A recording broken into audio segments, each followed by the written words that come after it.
They called it the golden age of American automobiles, a time of chrome, horsepower, and dreams on four wheels.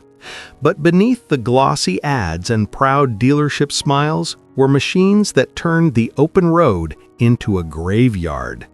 These weren't just bad cars, they were engineering sins, built wrong, tested poorly, and unleashed upon trusting Americans who didn't realize they were sitting in ticking time bombs. Every one of these vehicles carries a legacy of tragedy, crashes, fires, and failures that scarred the reputation of American industry and shattered lives. These were the cars that proved bad design can kill.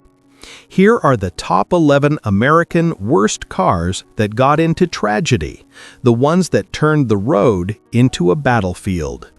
Dear viewer, don't forget to subscribe to the channel. Thanks for your support. Number 11.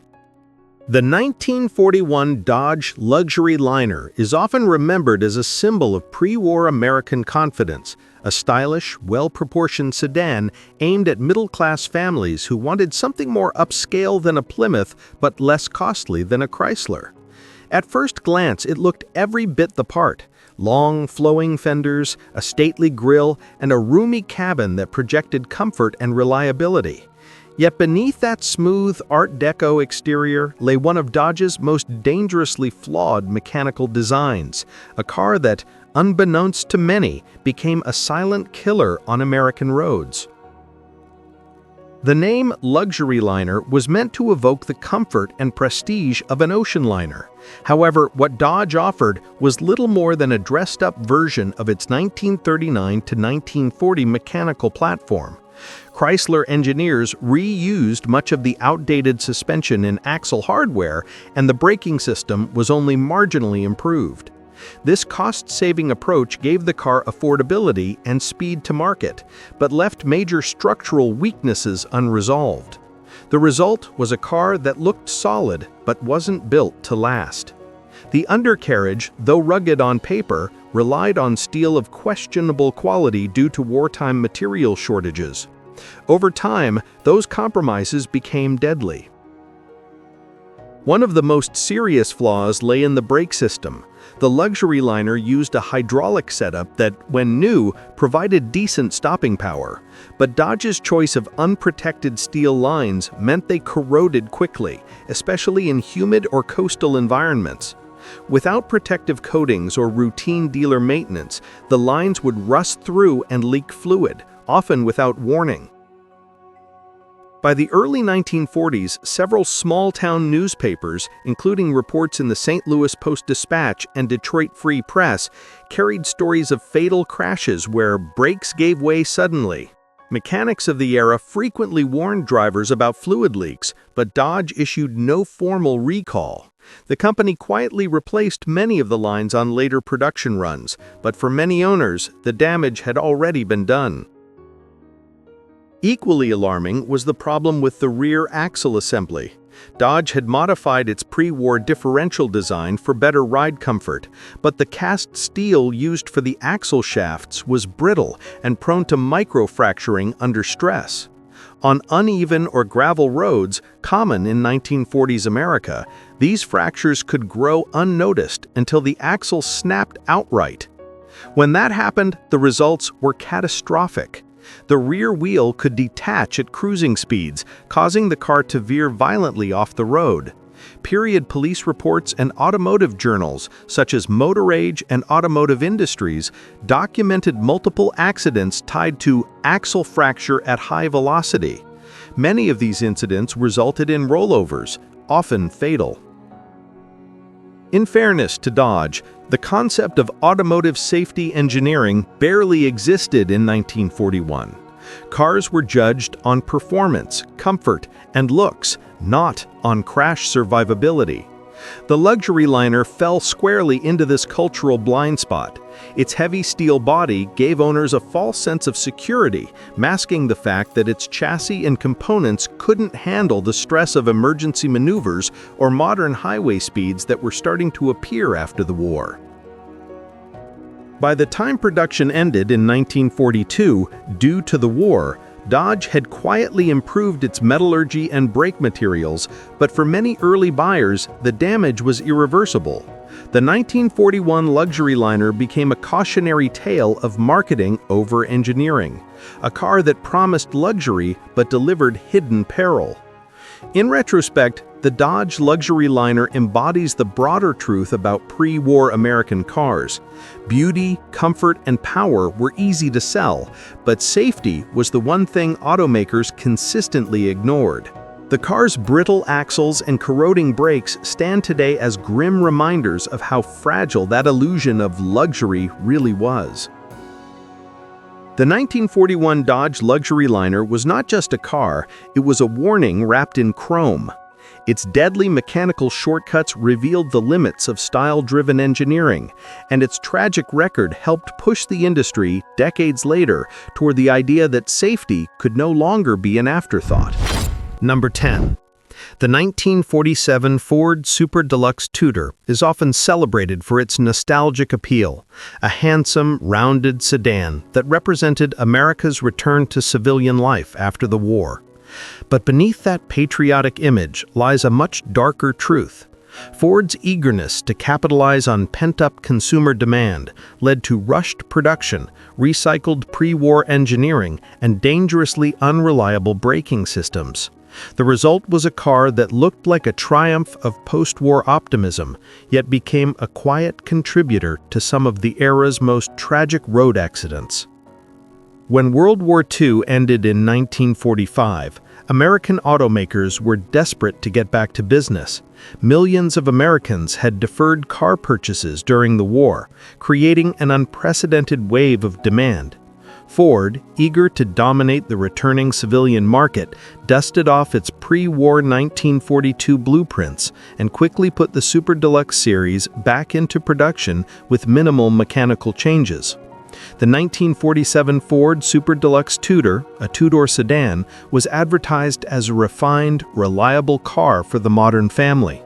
Yet under its slightly updated sheet metal, it was essentially a pre-war design built in a peacetime factory, still struggling with material shortages, inexperienced workers, and worn-out equipment. Ford's assembly lines, operating at full tilt, produced vehicles faster than their quality control teams could inspect them, and nowhere was that haste more deadly than in the braking system. The Super Deluxe featured hydraulic drum brakes on all four wheels, standard for the time, but Ford's component suppliers faced post-war shortages of quality rubber and steel. The result was a high rate of defective brake cylinders and seals that developed leaks after only a few thousand miles of driving. As the seals deteriorated, brake fluid would seep out, leading to a gradual loss of pressure in the system. Many owners didn't realize anything was wrong until the pedal sank to the floor, often on steep hills or during emergency stops.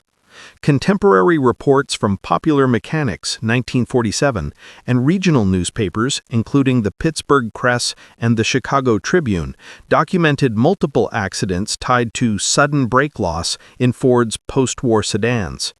Mechanics noted that even after replacements, the problem often reappeared within months. Perhaps the most chilling part of the 1947 Super Deluxe's story lies in its connection to several multi-car pileups reported in hilly or mountainous areas. In one documented 1948 case outside Scranton, Pennsylvania, a Super Deluxe sedan lost its brakes descending a steep hill, colliding with a truck and triggering a 5-car accident that killed 3 people. In California, local papers reported similar runaway incidents on coastal roads, with witnesses describing cars barreling downhill with no sound but the horn. While mechanical failure was harder to prove definitively at the time, post-accident inspections frequently cited fluid contamination and brake cylinder leakage, recurring phrases in reports involving the 1946 to 1948 Ford models. Ford's decision to reuse pre-war engineering was partly understandable. Tooling for new cars would have taken years and millions of dollars, and competitors like Chevrolet and Plymouth were doing the same. But Ford's particular combination of outdated design and sloppy post-war assembly turned the Super Deluxe into one of the most mechanically unreliable vehicles of its day. The hydraulic brake system, already known for maintenance sensitivity, became catastrophic when paired with cheapened materials and inconsistent assembly. In essence, Ford had resurrected a design from 1941 and pushed it into a market that expected 1947 dependability. By late 1948, Ford began quietly revising its brake systems for the upcoming 1949 models, which featured completely new engineering. The redesigned cars abandoned most of the old hydraulic components and finally addressed the persistent leakage issue. But Ford never publicly admitted to widespread brake defects in the Super Deluxe. Owners were instead encouraged to perform routine brake maintenance, which effectively shifted the blame to the driver rather than the design. Today, collectors view the 1947 Ford Super Deluxe Tudor as a charming relic of the post-war boom, a car that captures the look and feel of a triumphant era, yet few realize how dangerously flawed it was in daily use. The car's heavy body, combined with unreliable brakes and pre-war suspension geometry, made it a nightmare to control in emergencies. For every family that enjoyed peaceful Sunday drives in one, there were others whose journeys ended in tragedy on a rain-slicked descent or crowded highway. The 1947 Ford Super Deluxe Tudor stands as a textbook example of what happens when optimism overtakes caution. Ford's rush to meet demand, coupled with aging engineering and wartime material compromises, created a perfect storm of mechanical unreliability. It was a car that symbolized post-war progress, but concealed a deadly flaw beneath its chrome and curves. In the end, the Super Deluxe reminds us that the excitement of a new era can sometimes come at the steepest price of all: human lives lost to the hidden dangers of hurried design. The 1947 Ford Super Deluxe Tudor wasn't just a rushed product, it was a rushed promise. A car that embodied America's post-war dream, but became one of its earliest reminders that even victory can't excuse negligence. Number 9. The 1940 Nash Ambassador 8 was meant to be a symbol of progress, a luxurious, aerodynamic automobile representing Nash's peak of pre-war innovation. It was handsome, refined, and ahead of its time in comfort and styling. But beneath its polished exterior lay one of the deadliest design flaws of its era: a steering column that, in even a modest frontal collision, transformed into a deadly spear pointed directly at the driver's chest. This lecture explores how such a fatal oversight could occur in a luxury vehicle, why it went uncorrected for years, and how the Ambassador 8 became a chilling example of how design priorities in the 1940s often favored appearance and cost savings over driver survival. In the late 1930s, Nash was a respected independent automaker known for comfort and craftsmanship. The Ambassador 8 was its crown jewel, powered by a smooth inline 8 engine boasting a long 121-inch wheelbase and priced to compete with Buick and Packard. Nash promoted the 1940 model as a marvel of streamlined perfection. The flowing fenders, integrated headlights, and comfortable interior reflected the era's growing fascination with aerodynamics and Art Deco luxury. Unfortunately, this focus on styling and prestige overshadowed crucial concerns about occupant protection, an issue that was virtually non-existent in pre-war engineering discussions. Safety, in those days, was more a matter of luck than design. At the heart of the Ambassador's danger was its rigid one-piece steering column. The shaft extended directly from the steering wheel through the dashboard and firewall, ending at the steering gearbox mounted low on the front frame. In the event of a frontal impact, the frame rails or gearbox could shift backward, forcing the solid column straight into the driver's torso. Unlike later energy-absorbing or collapsible steering columns, which would compress upon impact, this early design acted as a rigid lance. Automotive safety engineers wouldn't seriously address this hazard until the mid-1950s, but repair shops and mechanics already understood the risk. Many mechanics of the time recalled seeing bent columns with blood stains or punctured dashboards, evidence of how deadly the impact geometry was. Though car companies in the 1940s rarely admitted design faults, newspaper reports and internal industry discussions hinted at growing concern. Independent repair shops in major cities like Detroit, Cleveland, and Chicago began quietly warning customers that any hard front-end collision could drive the column into the driver's chest. A 1941 report in Automotive Industries magazine mentioned that some service departments recommend replacing the steering assembly if the vehicle has sustained any front-end deformation, implying that even minor damage could make the column alignment unsafe. Unfortunately, the public never received formal warnings. There were no safety recall systems, and automakers of the time viewed crashes as a matter of driver error, not engineering fault. The solid steering shaft wasn't unique to Nash. Nearly all manufacturers of the late 1930s and early 1940s used similar designs. But the Ambassador 8 was especially dangerous because of its long front end and steering gear placement, which left little crumple distance between the bumper and the driver's chest. In addition, the Ambassador steering wheel sat higher and closer to the driver's chest compared to other cars in its class. Combined with a thin steel dashboard and no seatbelt, it meant that any head-on impact, even at 25 to 30 miles per hour, could result in catastrophic injuries. The irony is that Nash was otherwise considered one of the more thoughtful automakers in America. They pioneered heating and ventilation systems, advanced aerodynamics, and even early unibody construction later in the decade. Yet they failed to consider what happened to occupants after a crash began. Throughout the early 1940s, mechanics developed a grim familiarity with the Ambassador steering flaws. Shops that repaired front-end collision damage often found steering columns warped, cracked, or forced upward through the dashboard.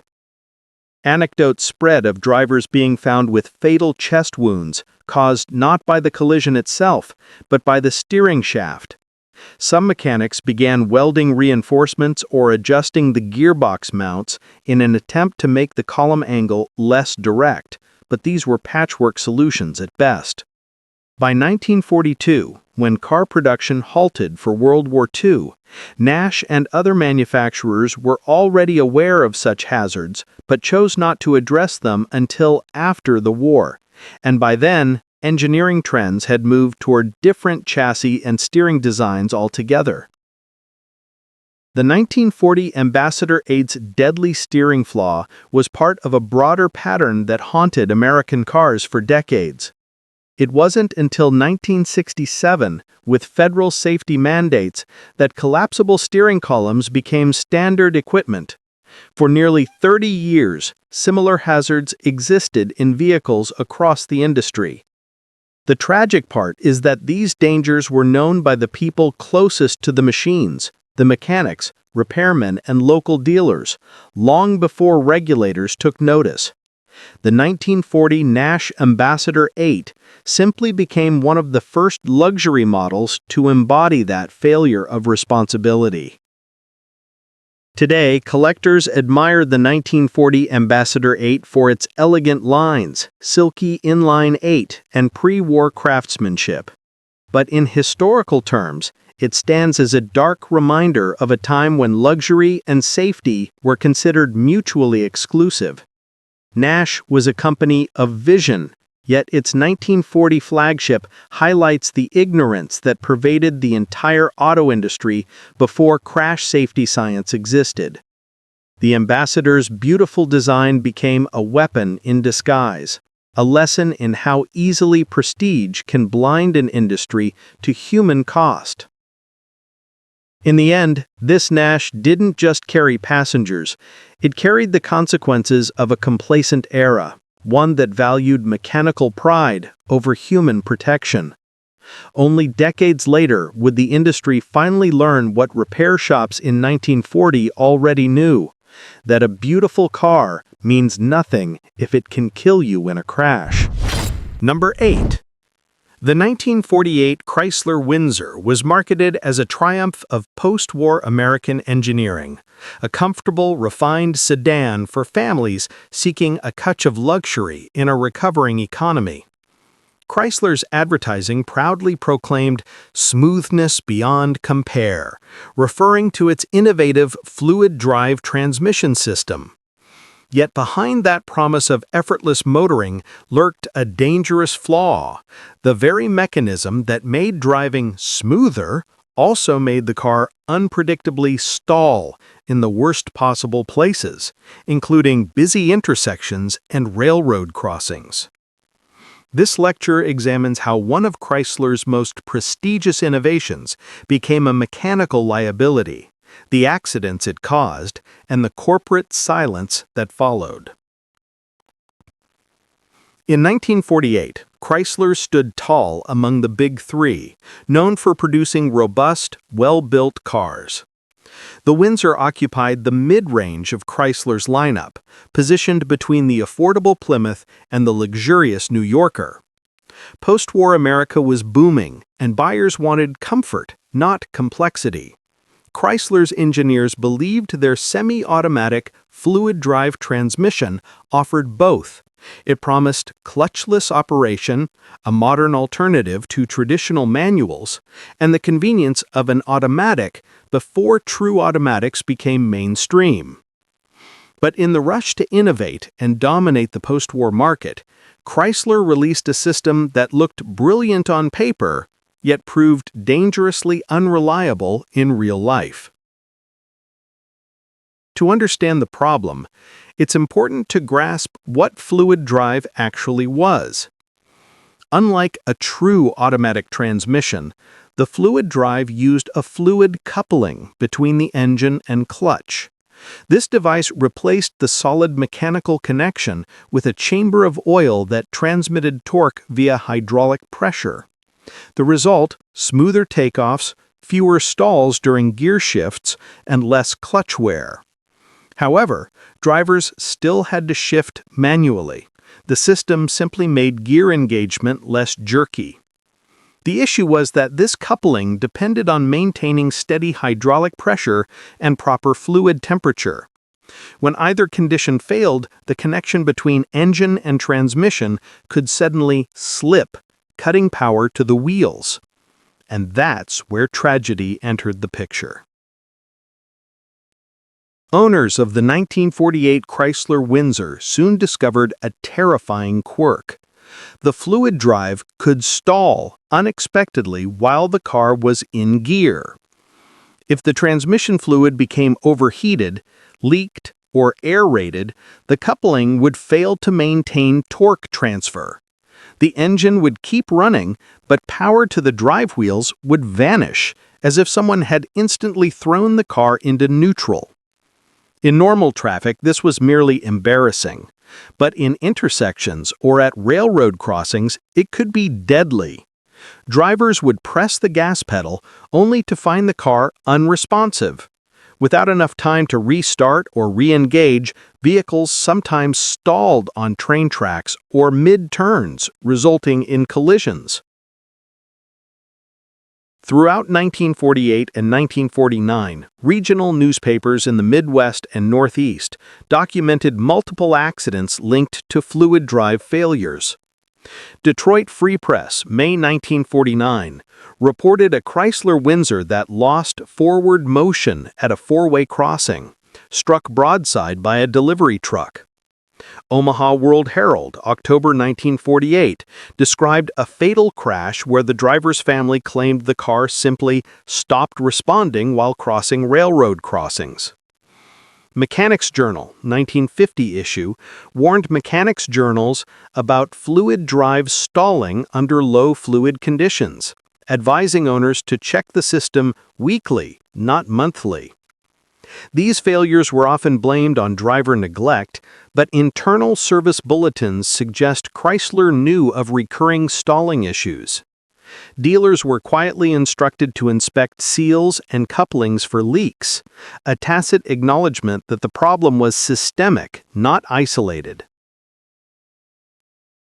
The problem lay in a fundamental design compromise. The fluid drive relied on maintaining the right balance of fluid viscosity and pressure. Even small leaks or low-quality oil could cause pressure drops severe enough to disengage torque. Unfortunately, the system had no warning light or pressure gauge. Drivers received no indication that failure was imminent until it happened. And because Chrysler advertised the fluid drive as simpler than a standard, many owners didn't realize it required frequent maintenance. Compounding the issue, Chrysler's engineers had mounted the transmission low in the chassis, making the fluid coupling prone to overheating in summer traffic. Under heavy loads or prolonged idling, vapor bubbles could form, interrupting torque flow and stalling the car without warning. Chrysler, aware of public perception, never issued a recall or public notice. The company maintained that the fluid drive was dependable when properly serviced. In practice, this meant dealerships were quietly updating fluid seals, adjusting idle speeds, and replacing faulty couplings for frustrated owners, often under warranty. But the broader public remained unaware that their prestigious Chrysler Windsor could become an immovable object at the worst moment. By 1950, Chrysler replaced the fluid drive with the more advanced Fluidmatic and PowerFlight systems, which addressed some of the reliability issues. Yet for thousands of 1948 Windsor owners, the damage, both physical and reputational, had already been done. The Windsor's problems embodied a broader post-war pattern. Car makers rushed new technologies into production to satisfy demand and assert technological leadership. Safety and long-term reliability were secondary concerns. The fluid drive was billed as a revolution in motoring ease, but it became a silent hazard that caught drivers off guard when they need reliability the most. Families who bought the Windsor for its refinement instead found themselves stranded in intersections, or worse, struck by oncoming traffic. The fluid drive fiasco foreshadowed the automotive industry's later struggles with balancing innovation and safety. It wasn't until the 1960s that automakers began treating mechanical failure as a public safety issue rather than a maintenance concern.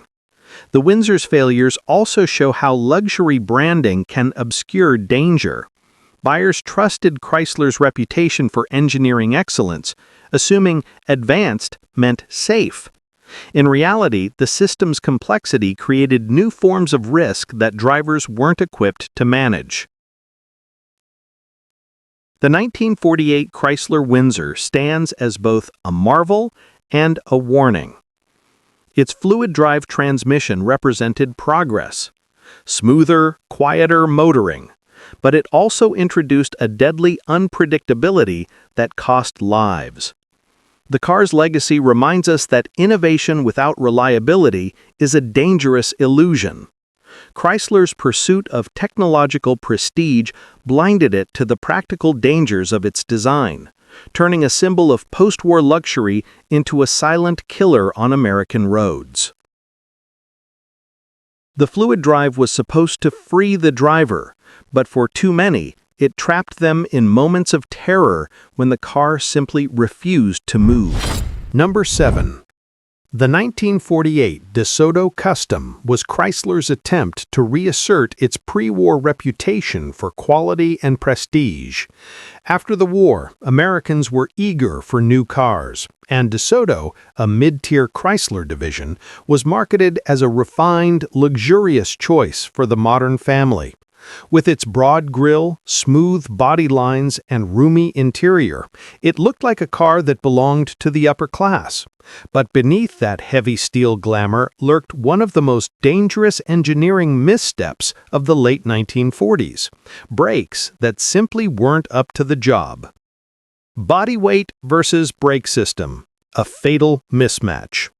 At nearly 3,700 pounds, the DeSoto Custom was a tank by contemporary standards, but Chrysler engineers equipped it with drum brakes that were only marginally larger than those on smaller Plymouth models. This cost-saving decision proved catastrophic. The hydraulic drum brakes overheated quickly under stress. The large mass of the car demanded greater braking force than the system could provide. After several miles of downhill driving, the brakes would often fade completely, forcing drivers to rely on engine braking, or worse, to pray.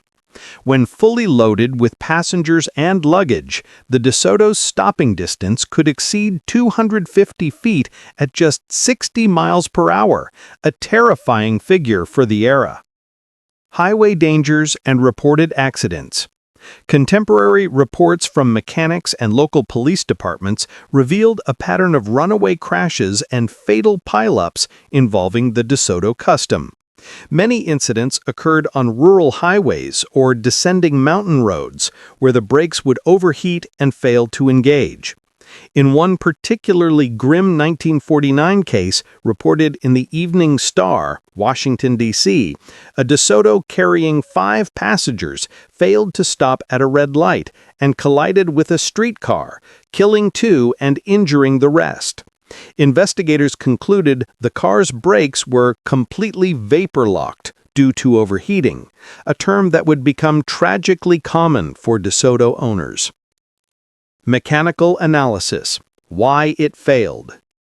Several factors compounded the DeSoto's braking issues: undersized brake drums, inadequate heat dissipation, poor weight distribution, excessive front-end load, increased wear, single-circuit hydraulic system. One leak or bubble could disable all 4 brakes. Lack of brake cooling ducts, heat buildup after repeated stops. The result was a system that degraded rapidly, even under normal use. By 10,000 miles, many DeSotos suffered from glazed brake shoes, requiring frequent service. Consumer backlash and DeSoto's decline. While Chrysler marketed the DeSoto Custom as smooth, safe, and silent, customer experience told another story. Complaints flooded dealerships, and mechanics routinely warned owners about the car's hot brake tendency. By the early 1950s, as competitors like Oldsmobile and Buick offered better braking technology and automatic transmissions, DeSoto's reputation as a safe and sophisticated brand collapsed. This was one of the many factors that led to DeSoto's slow decline through the 1950s and its eventual discontinuation in 1961. The 1948 DeSoto Custom stands as a somber reminder of the dangers of engineering shortcuts in pursuit of profit. Chrysler engineers knew the car was heavy and powerful, yet chose to equip it with brakes designed for lighter vehicles. The result was a luxury cruiser that could not stop itself, a contradiction that cost lives. The DeSoto Custom story is not merely about bad brakes, it's about the consequences of mismatched design priorities. Safety came second to style and marketing, and the price was paid in tragedy. Number 6. In 1949, the Kaiser Corporation, a post-war newcomer to the American auto industry, released the Kaiser Special, its bold attempt to compete with Detroit's Big Three. It was sleek, modern, and genuinely innovative for its day. Designed by industrial designer Howard Dutch Darren, the Kaiser Special boasted a slab-sided, pontoon body with wraparound glass and a long, flowing hood, all cues that made it look ahead of its time compared to the boxy Fords and Chevrolets of the late 1940s. But beneath the futuristic looks was a deeply flawed, dangerously under-engineered car. The Kaiser Special might have represented the future in form, but in function, it was a nightmare, particularly when it came to safety. One of the Kaiser Special's most infamous issues was its defective door latch design. The latch mechanism used a simple spring-loaded pawl system, cheaper and lighter than the robust double latch mechanisms found in most GM and Ford vehicles of the same period. Unfortunately, this cost-saving move had deadly consequences. The latch could vibrate loose during cornering or over rough terrain, allowing the door to swing open mid-drive. At moderate speeds, the centrifugal force of a turn could fling an unsecured passenger out of the vehicle. In accidents, or even hard braking, the latch frequently failed to hold, worsening the severity of injuries. This wasn't just a theoretical concern. Mechanics, dealers, and even newspaper reports documented cases of occupants being ejected during turns or sudden maneuvers. Real-world incidents and reports. In a 1950 internal safety report circulated among Kaiser Frazer dealerships, mechanics described the latch as unstable under lateral stress. Some customers returned their cars complaining that the doors wouldn't stay shut after hitting bumps or taking sharp curves. A widely circulated story from the Detroit Free Press in late 1949 told of a family whose rear door opened during a turn, causing a child to be thrown from the car. Incidents like these quickly gave the Kaiser Special a reputation for being unsafe, a reputation it would never escape. While official recalls didn't exist in the modern sense, dealers began offering reinforcement kits, thicker latch plates, and additional screws to desperate owners. These fixes helped slightly, but they were no substitute for proper engineering. The Kaiser Special's issues didn't stop with its doors. Other mechanical shortcomings revealed how rushed the design was. Chassis flexibility. The unibody frame lacked torsional rigidity, causing excessive body movement that worsened latch strain. Poor door alignment, thin sheet metal, and inconsistent assembly at the Willow Run plant meant doors didn't always close flush, making latch engagement unreliable. Low-grade fasteners. Inconsistent metal quality led to latch springs wearing out or snapping prematurely. Ironically, the rest of the car's engineering was decent. The engine, a 226 cubic inch supersonic inline-six, was reliable, and the ride was comfortable.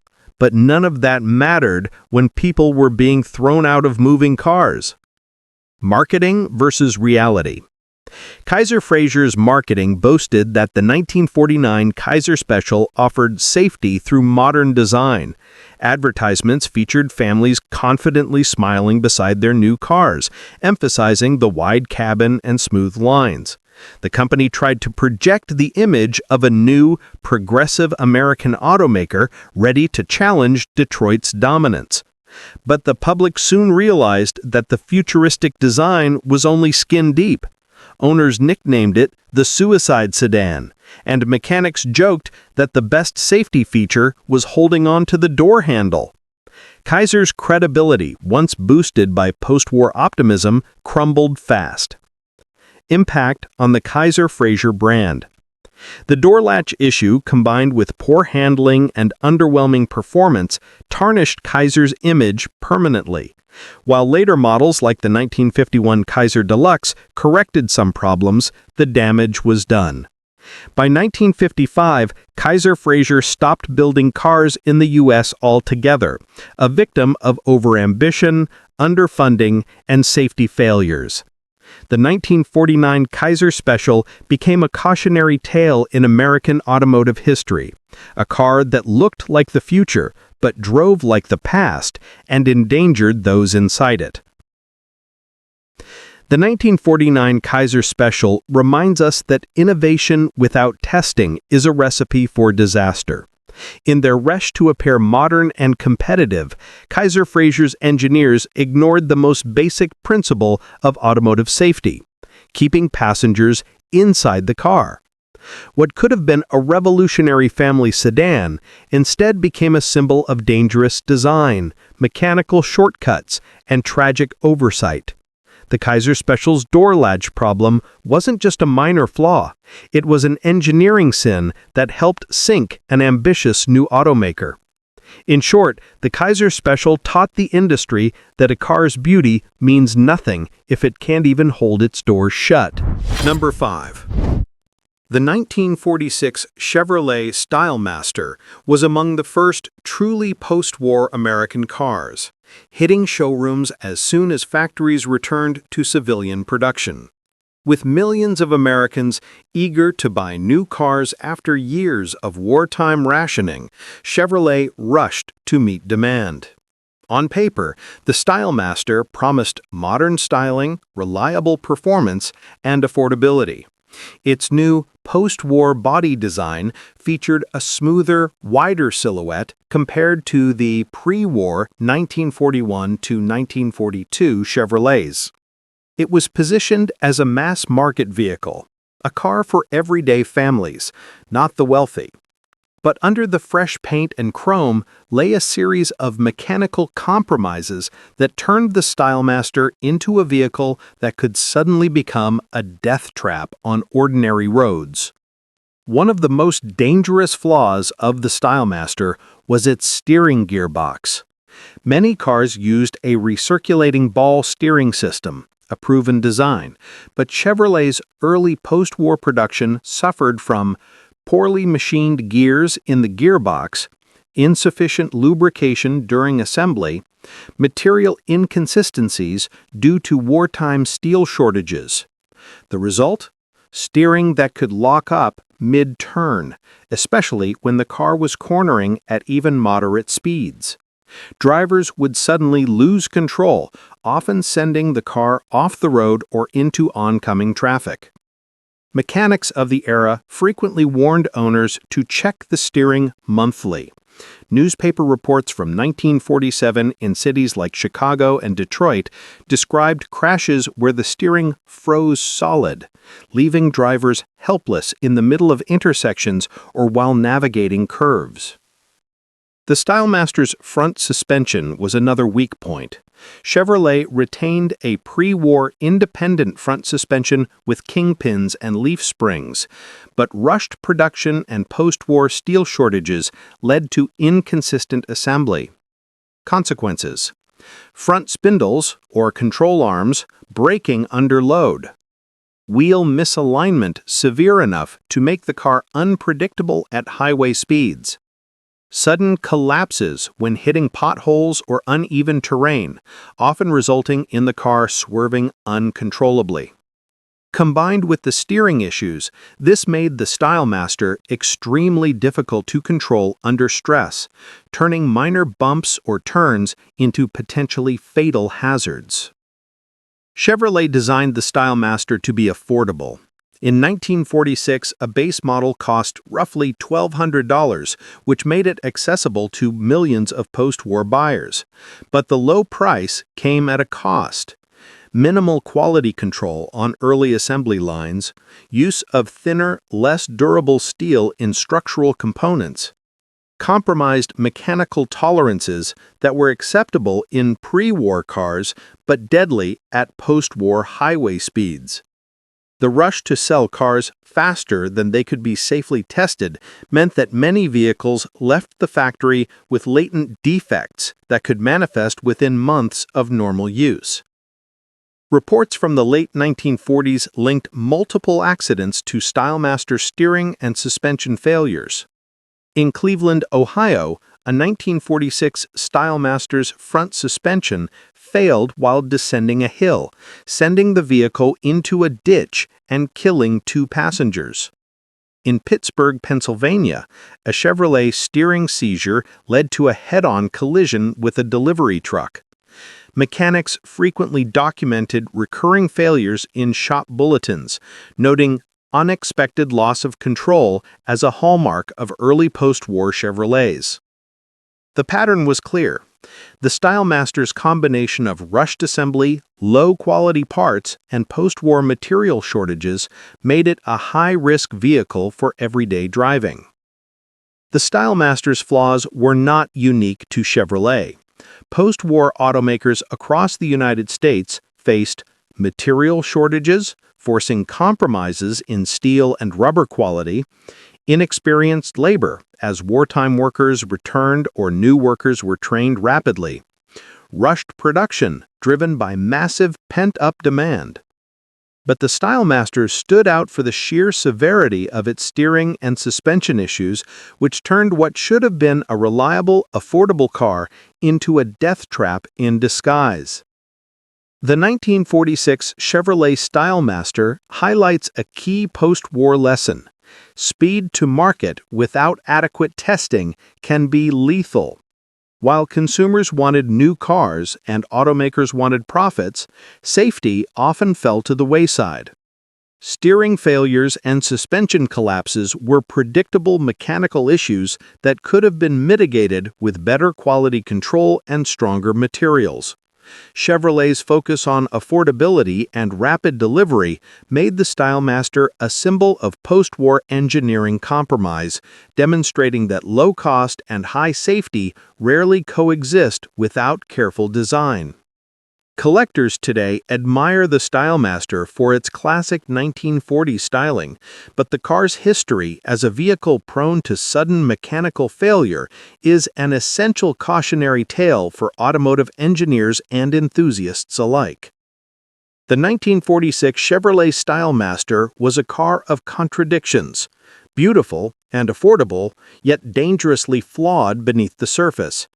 Its steering gearboxes could seize mid-turn, and its front suspension could fail without warning, creating an unpredictable and often deadly driving experience. It stands as a reminder that post-war optimism in American automobiles sometimes came with a very real cost: human lives lost to preventable mechanical failures. Number 4. The 1948 Hudson Commodore was designed to project prestige and performance. Positioned as a step above the Hudson Super, the Commodore promised a spacious, comfortable cabin, smooth inline-6 or inline-8 engines, and advanced features like Hydra-Matic-style automatic transmissions. In terms of appearance and luxury, it delivered. Sweeping fenders, a prominent grille, and a long, commanding hood gave it the aura of power and refinement. But behind the polished styling lurked a serious flaw. The Commodore was a luxury car that could not reliably stay on the road under stress. The Commodore's elegant design came with a design compromise: a front-heavy chassis. The long hood, heavy engine, and forward-biased weight distribution caused significant handling problems. Understeer was severe, especially on curves or when the car was loaded with passengers. Drivers reported a tendency for the front end to plow straight ahead, even when the steering wheel was turned, reducing control in emergency maneuvers. Combined with rigid front suspension components, the heavy nose caused the car to feel unstable on uneven pavement. At speeds above 50 miles per hour, minor bumps could amplify instability, turning ordinary driving into a risky venture. The Commodore's handling problems were worsened by post-war tire technology and suspension choices. Tires of the era were narrow and prone to imbalance. On Hudsons with long wheelbases and heavy engines, this could induce vibrations and sudden skidding. The front suspension, while advanced for its time, was not designed to compensate for the heavy nose. Worn bushings or misaligned components could lead to what police reports termed suspension collapse. Drivers often found that hitting a pothole or uneven road could throw the car into a dangerous swerve, particularly when braking or cornering simultaneously. Mechanics noted that even routine maintenance could not fully correct these problems, making the Commodore a chronic safety hazard.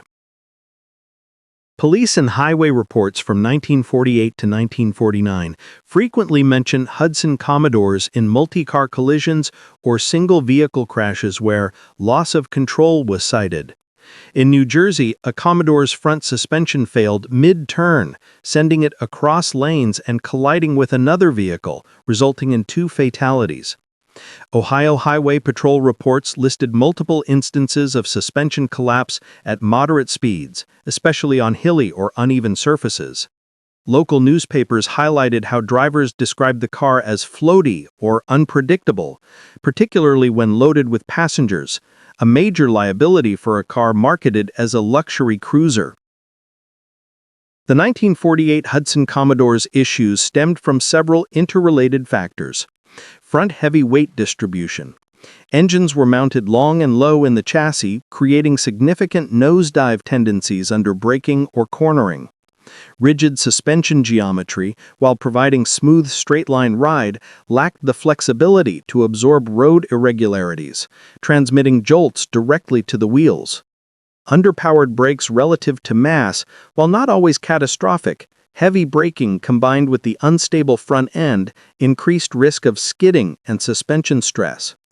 Tire limitations, narrow cross-section tires with poor balancing technology, amplified instability, especially when roads were uneven or slippery.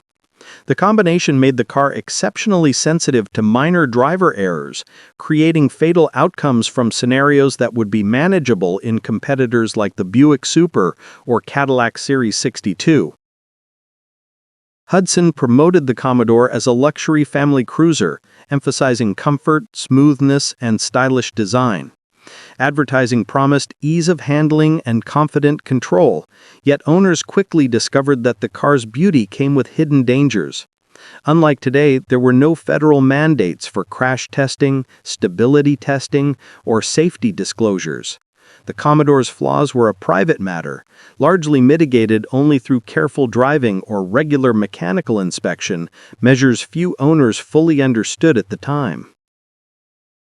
The 1948 Hudson Commodore illustrates a common post-war issue. Style and luxury often trumped fundamental safety engineering. Despite being a top-of-the-line vehicle, it could lose control on ordinary roads, a hazard exacerbated by post-war material limitations and tire technology. Modern observers can learn luxury cars are not inherently safe. Mass, weight distribution, and suspension design are critical. Post-war innovation focused on comfort, appearance, and marketing appeal, often at the expense of mechanical reliability. Prestige vehicles may have hidden dangers, a lesson still relevant in automotive engineering today. The 1948 Hudson Commodore stands as a stark example of post-war luxury undermined by engineering compromise. Its heavy front end, rigid suspension, and inadequate tire support created serious stability issues that contributed to numerous accidents and fatalities. It serves as a historical reminder that a car's elegance and luxury mean nothing if it cannot reliably stay on the road. The Commodore is a case study in how design ambition, untested materials, and post-war production pressures can combine into deadly consequences for unsuspecting drivers and passengers alike. Number 3. The 1940 Packard One-Twenty represented Packard's attempt to expand into the mid-priced luxury market. With the introduction of the One-Twenty series, Packard aimed to attract a broader audience, offering the prestige of the Packard name in a slightly more affordable package. The One-Twenty was stylish and well-appointed. Elegant lines, chrome detailing, and a roomy interior conveyed luxury. Under the hood, powerful inline-8 engines promised smooth, effortless driving. But, beneath the surface, lurked a critical mechanical flaw: outdated steering technology that made the car unexpectedly dangerous. The One-Twenty used a worm and sector steering gearbox, a system widely used in the 1930s. In this design, the steering wheel turned a worm gear. The worm engaged a sector gear connected to the steering linkage, turning the front wheels. While effective for small, lightweight vehicles, the system struggled under heavy loads and heat, which were common in a large luxury sedan like the 120. Expansion of metal parts under heat, especially during summer driving or long city traffic stops. Misalignment or binding in the worm and sector teeth, leading to sudden jamming. In extreme cases, the steering would lock completely mid-turn, leaving the driver unable to control the vehicle. The steering failures were not theoretical. Multiple period reports and insurance claims linked the 120 to crashes caused by steering lockups. Drivers negotiating corners or traffic intersections suddenly lost control. Vehicles would collide with obstacles, other cars, or pedestrians because the front wheels no longer responded. The severity of crashes was amplified by the car's weight and Packard's heavy chassis. A 1941 Detroit Free Press report described a crash where a 120 froze in the middle of a turn, causing a head-on collision that killed 2 passengers. Other accounts noted minor injuries and damaged vehicles, but the pattern of sudden steering failure was clear. Several engineering factors contributed to the 120's dangerous steering. Heavy chassis. The car's large size and heavy frame placed immense stress on a steering system designed for lighter vehicles. Heat expansion. Brake drums, engines, and steering components all generated heat that warped the gearbox components. Lack of redundancy. Unlike later power-assisted steering, the system had no fail-safes. A single jam could render the front wheels immobile. Insufficient lubrication. Factory instructions for maintenance were minimal. Many owners neglected gear lubrication, worsening wear and jamming potential. The combination meant that what worked reliably in theory could fail catastrophically in real-world conditions. Packard marketed the 120 as luxury for the discerning driver, emphasizing smooth handling and power. Advertisements highlighted style, speed, and comfort with no mention of the aging steering mechanism. Consumers bought the car expecting refinement and control, yet the 120 steering could betray them in a split second. The gap between marketing promise and mechanical reality created serious safety issues that tarnished the vehicle's reputation. The 120's problems were part of a broader pattern in late 1930s and early 1940s luxury cars. Many automakers continued using proven but outdated steering systems to save costs. Engineering innovations in braking, chassis design, and steering lagged behind growing vehicle weight and speed capabilities. Safety was largely an afterthought. Most vehicles lacked crumple zones, reinforced cabins, or driver protection measures. Packard's failure to upgrade to a more modern, reciprocating ball steering system was a design decision with deadly consequences. The 1940 Packard 120 serves as a cautionary tale in automotive history. Luxury cannot compensate for unsafe engineering. A stylish exterior and powerful engine mean nothing if the driver cannot control the car. Outdated technology in new contexts is dangerous. A steering mechanism adequate in the 1930s became deadly in a heavier, faster post-depression sedan. Maintenance instructions are insufficient without robust design. Reliance on ideal upkeep cannot replace a fundamentally flawed system. Number 2. The 1948 Cadillac Series 61 was a statement of American luxury and engineering prowess. Cadillac, already a symbol of prestige, sought to combine opulent comfort with raw performance. The Series 61 featured sleek new post-war styling, a spacious interior, and a powerful 331 cubic inch overhead valve V8 capable of delivering smooth yet assertive acceleration. For many buyers, it represented the height of automotive sophistication, a car that could effortlessly cruise highways and showcase status in city streets. However, beneath the gloss lay a fundamental problem. The car's performance far outstripped the safety technology of its era. The Series 61's V8 engine was a marvel in terms of power and refinement, But with power came responsibility, and Cadillac had not provided adequate stopping force to match. The hydraulic drum brakes used were essentially unchanged from pre-war designs. Heavy body weight, often over 4,000 pounds, meant that stopping distances were long, especially in emergency situations. Drivers unaccustomed to the sudden surge of acceleration could overshoot intersections or misjudge curves, relying on brakes that couldn't respond quickly enough. This mismatch between engine performance and braking capability made the Series 61 particularly hazardous, especially for drivers seeking to exploit its acceleration. In 1948, automotive safety was still largely ignored. The Series 61 lacked features that are now standard. No seat belts or shoulder restraints. Passengers were unsecured in crashes. Rigid steering column. In frontal collisions, the column could intrude into the driver's chest.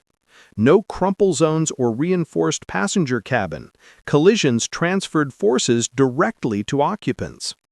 Combined with its heavy V8, these omissions turned even minor accidents into potentially fatal events.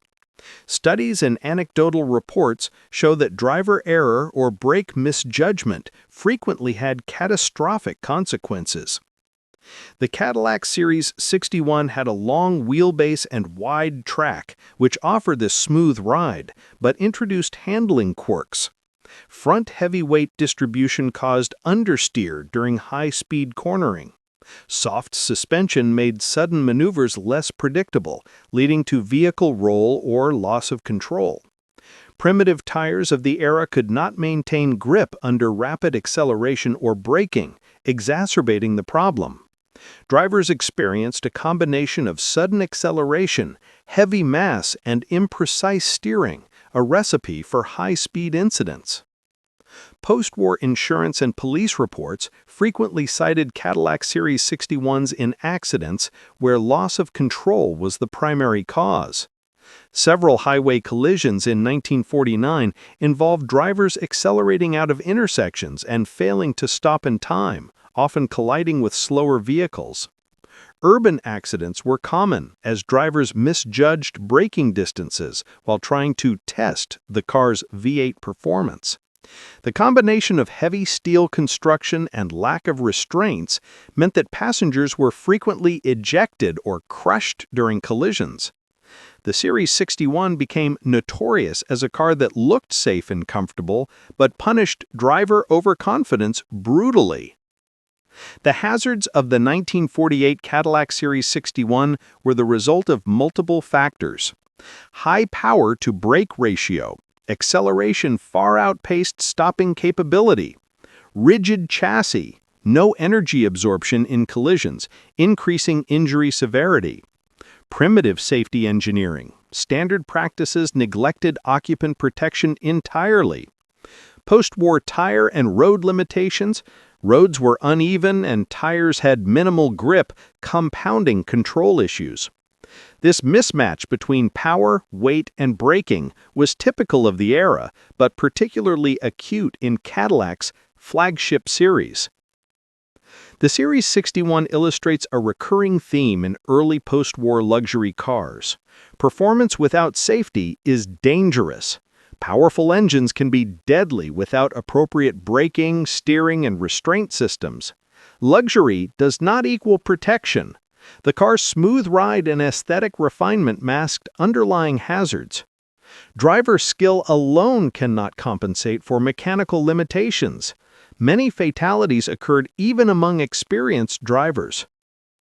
The Cadillac Series 61's example helped to push the industry slowly toward better braking systems, stronger chassis, and eventually seat belts, as automakers and regulators recognized the risks of combining heavy cars with high-powered engines and minimal safety measures. Number 1. The 1949 Oldsmobile 88 Rocket is often hailed as the progenitor of the American muscle car. Its combination of lightweight body and a potent 303 cubic inch overhead valve V8 gave it unprecedented acceleration for a factory production car.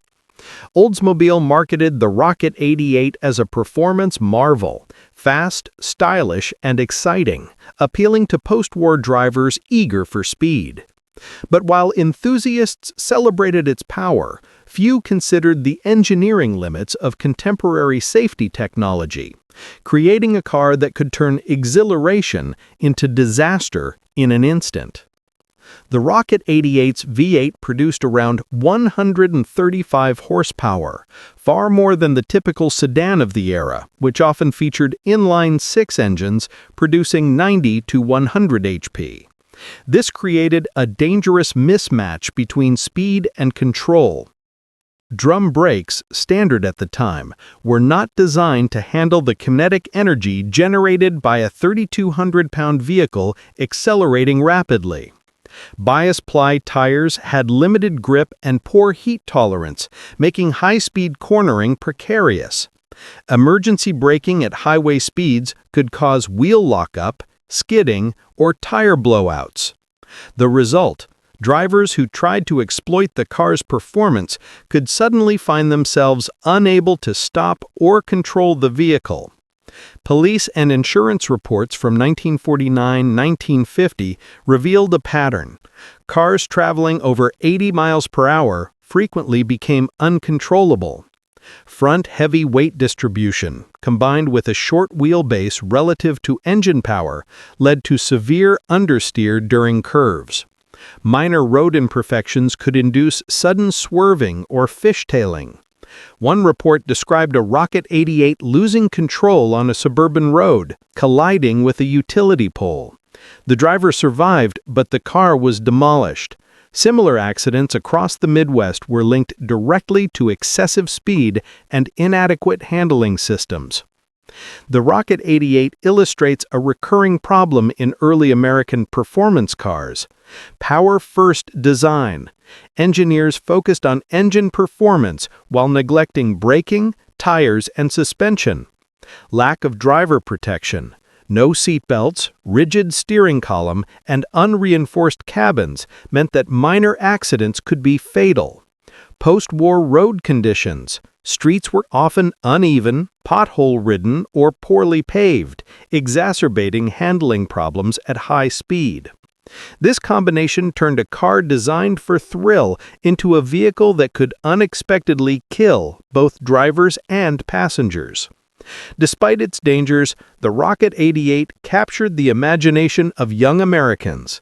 It became a symbol of post-war freedom, power, and rebellion, especially as it dominated early stock car racing circuits. However, police departments quickly recognized the risks. In some areas, accident reports specifically mentioned the Rocket 88 as a high-speed hazard. Drivers unfamiliar with handling a V8-powered sedan found themselves losing all command of the car past 80 miles per hour, a lethal scenario on public roads. Several design factors contributed to the Rocket 88's deadly reputation. Light body plus heavy engine, a perfect recipe for torque-induced instability. Drum brakes prone to fade. Extended or repeated braking could render stopping power nearly non-existent. Narrow tires with limited adhesion. The tires of the era could not reliably transfer engine power to the pavement at high speed. Rigid suspension. Reduced absorption of bumps causing unpredictable reactions at highway velocities. These factors combined to make the Rocket 88 an early warning of the dangers of high-performance sedans without modern safety engineering. The 1949 Oldsmobile Rocket 88 teaches several enduring lessons. Performance must be matched by control. Power alone creates risk. Early muscle cars prioritized thrill over safety. Consumer excitement often outpaced engineering preparedness. Infrastructure and materials matter. Roads, tires, and brakes of the era were not ready for high-speed vehicles. The Rocket 88 was a revolutionary car, but its engineering exceeded the safety capabilities of the time, creating a pattern of high-speed accidents that would follow muscle cars for decades. The 1949 Oldsmobile 88 was a milestone in automotive history, the first true American muscle car. Its lightweight frame and potent V8 made it fast, exciting, and desirable. Yet it also became one of America's first high-speed killers, with drum brakes, bias-ply tires, and primitive suspension unable to handle the raw power. Police accident reports describe drivers losing all command of the car past 80 miles per hour, highlighting the lethal consequences of a car designed for speed without adequate safety engineering. The Rocket 88 is a reminder that innovation and performance must be balanced with responsibility in design, or excitement can quickly turn to tragedy.